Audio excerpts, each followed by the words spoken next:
My name is Orion Fredericks. I call myself the manifester of the imagination, and I brought 4 pieces out this year.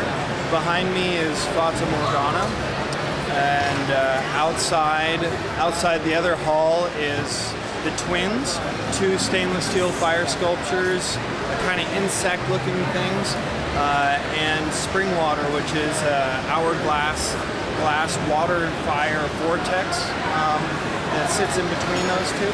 Oh, that's cool. Fata Morgana is a Class 3 illusion similar to a mirage, and is named after Morgan Le Fay, the enchantress, King Arthur legend.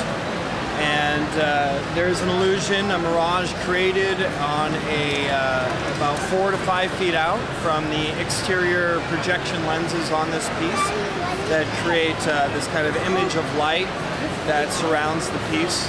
And you can see that when it's dark, but in here it's very subdued. Yeah, okay. So where do your ideas come from in terms of how do you come up with this stuff? You're just walking around and you're like, I want to make a mirage? Dreams, sketches, I draw a lot, and I probably only make 2% of what I come up with. Okay. So I keep a lot of things in drawing and rework drawings. And actually, this piece I came up with about 10 years ago. Okay. Actually, 12 years ago. And the first one I made self-destructed, and I learned a lot. Okay, yeah. And it was much smaller scale, and I was recently given the opportunity a couple of years ago to build it a little bit larger. Okay. And I've always wanted to build this thing so it works. Okay.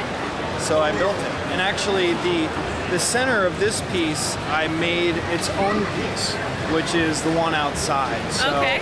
The one outside and this are actually meant to be one. Okay. But there was too much going on, so I made them their own pieces. Oh, that's great. So, talk to me a little bit about materials, like where you find stuff, and like, is this found stuff, or is it machine that you come up with, and things like that?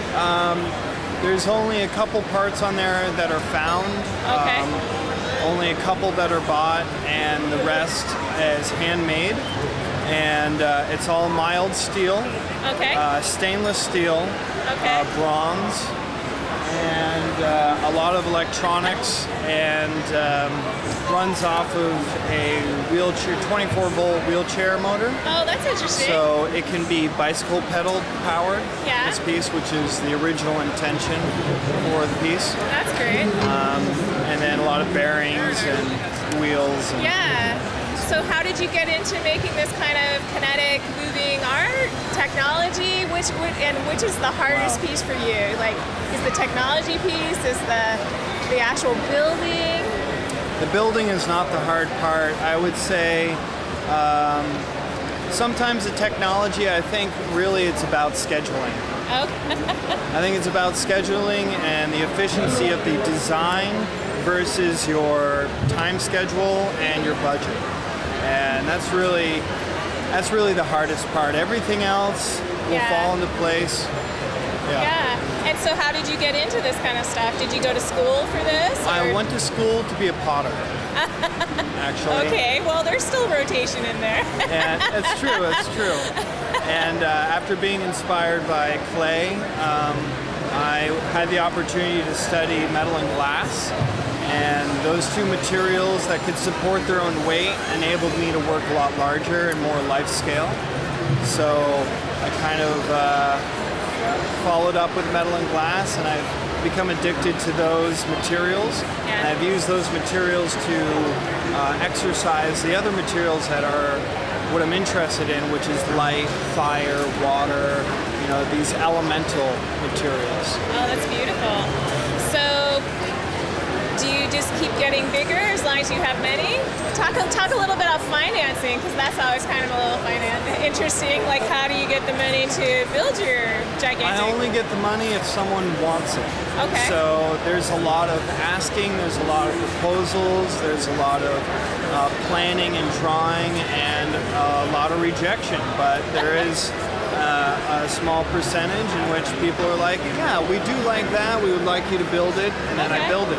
That's great. And I do a lot of work on my own that I self-fund, but it's usually a little smaller. Yeah.